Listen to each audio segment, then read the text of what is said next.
il y a une mystérieuse structure mégalithique cachée située sur la route entre Urubamba et Ollantaytambo dans la vallée sacrée. Certains pensent que cela pourrait être un portail ou une passerelle vers d'autres dimensions. L'ancienne structure de Nopawaka, en plus de montrer des signes forts de technologie de pointe, montre également un étrange lien avec d'autres civilisations à travers le monde. Cet endroit était-il vraiment un portail qui aurait relié les civilisations anciennes du monde entier ? À Nopawaka, qui se situe à quelques kilomètres de la ville d'Ollantaytambo, au Pérou, il existe des mystères anciens énigmatiques que les experts sont encore incapables d'expliquer.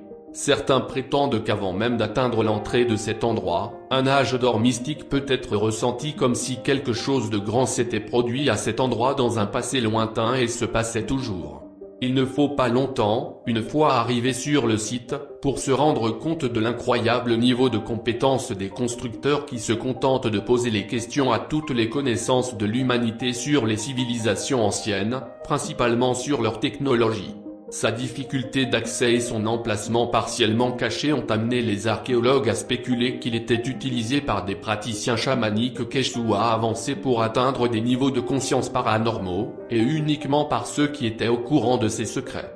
Le site s'appelle Nopawaka en quechua, Nopa signifie les anciens et Waka signifie temple. Il s'agit d'un site peu connu, hors des sentiers battus, dont l'existence n'était connue que de quelques-uns jusqu'à il y a quelques années. Comme la grande majorité des constructions Inca, la grotte Nopawaka est également située à haute altitude, à près de 3000 mètres d'altitude. Mais ce qui est si impressionnant dans cette grotte, c'est la structure mystérieuse qui a attiré l'attention des chercheurs, une porte sacrée vers le ciel. Il a des caractéristiques inhabituelles qui sont incroyables et étranges à la fois. On dit que c'est là que se trouve l'ancien portail de la culture Inca, la grotte de Nopawaka et les mystérieux portails. Les revendications et les histoires extraordinaires sur Nopawaka sont principalement dues à l'architecture énigmatique du lieu. Même s'il est considéré comme une construction Inca, c'est très débattu, Nopawaka a des détails qui ne ressemblent guère à d'autres structures trouvées dans tout le pays. L'entrée de la grotte est conçue en forme de V inversée, qui s'étend sur toute la zone. Il croyait que ce format n'avait pas été choisi par hasard. Les murs au plafond présentent des détails micro-découpés, lissés avec une précision laser pour créer deux angles différents au plafond. Ces angles sont de 52 et 60 degrés.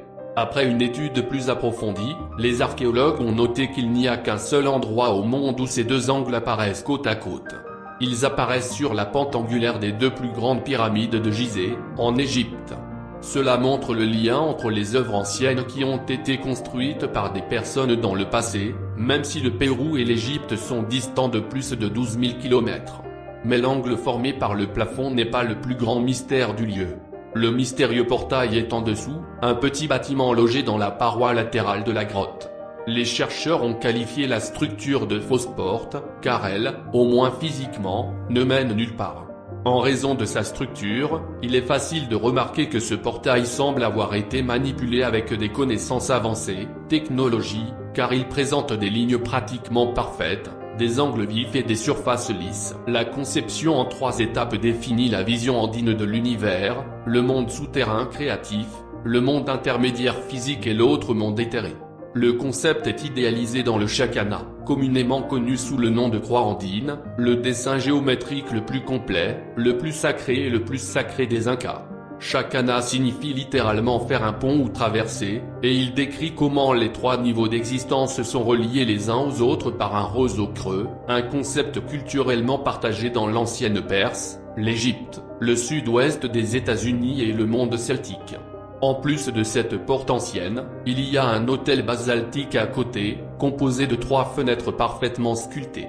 Ces caractéristiques ne sont pas visibles uniquement dans cet endroit. Plusieurs bâtiments anciens à travers le monde ont tenu à élever d'immenses bâtiments dans lesquels se détachaient 3 passages qui donneraient accès à son intérieur. Cela montre à quel point le chiffre 3 a fasciné nos anciens ancêtres. Mais pourquoi ? Les mystères ne s'arrêtent pas là, il y a une autre anomalie à examiner dans cette construction. Ses créateurs ont choisi le point exact de la montagne où se trouve la plus forte concentration de pierre bleue qui est un affleurement de roches calcaires bien connu pour son pouvoir magnétique. Pour ajouter, cette même pierre a été utilisée pour construire Stonehenge, l'un des plus grands monuments de l'histoire ancienne de la planète Terre. Des structures comme Nopawaka sont encore entourées de nombreux mystères indéchiffrables. Alors qui a réellement créé les structures de Nopawaka? Quant à l'identité de l'architecte, certes, l'Inca peut être écarté. La pierre Inca est pâle en comparaison à la fois en termes d'échelle et de qualité, ils ont simplement hérité et maintenu une culture qui, à leur époque au XIVe siècle, avait déjà disparu depuis longtemps. Même les anciens Aymara prétendaient que de tels temples avaient été construits bien avant l'Inca. Le style de la maçonnerie de Nopawaka est cohérent avec celui trouvé à Cuzco, Ollantaytambo et Pumapunku, et ce que ces sites ont en commun est le mythe d'un dieu constructeur itinérant nommé Viracocha qui, avec 7 Shining Ones, est apparu à Tiwanaku après une inondation mondiale catastrophique, puisque daté de 9703 avant JC, pour aider à reconstruire l'humanité. Fait intéressant, le même groupe apparaît en même temps en Égypte que les Akhouchemsouor, les disciples d'Horus qui seraient à l'origine de la fabrication des pyramides égyptiennes. La structure de Nopawaka fonctionnait-elle comme un ancien portail qui se connectait à d'autres parties du globe? Est-ce pour cela que vous pouvez voir autant de similitudes presque identiques dans plusieurs civilisations anciennes? Les habitants ont une grande vénération et un grand respect pour cette ruine, tout comme quiconque se sent défier de la visiter. Ils disent que les habitants du monde des esprits sont capables de franchir le seuil pendant les heures les plus puissantes de la journée, au crépuscule et à l'aube. Connus sous le nom de Nopa, ces esprits peuvent être très dangereux et il vaut mieux les laisser tranquilles, en particulier par ceux qui ne les connaissent pas. On suppose que le trône mégalithique de pierre aurait pu être utilisé comme autel pour que les chamans puissent également passer par cette porte magique. Des offrandes rituelles chamaniques peuvent être observées au seuil du portail. De plus en plus, la science corrobore à travers la théorie quantique des cordes et d'autres disciplines que l'univers contient beaucoup plus de dimensions que celles qui peuvent être observées par l'œil physique et par un état de conscience normalement accessible. Peut-être qu'Arthur C. Clarke, l'auteur de science-fiction, l'a mieux exprimé lorsqu'il a dit que la magie n'est qu'une science que nous ne comprenons pas encore.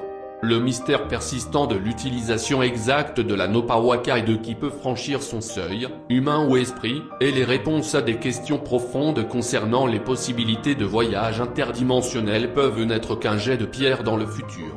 En attendant, si vous avez le rare privilège de visiter l'un de ces portails lors de votre voyage au Pérou, un respect sain pour leur lien possible avec les royaumes invisibles de l'existence est définitivement de mise.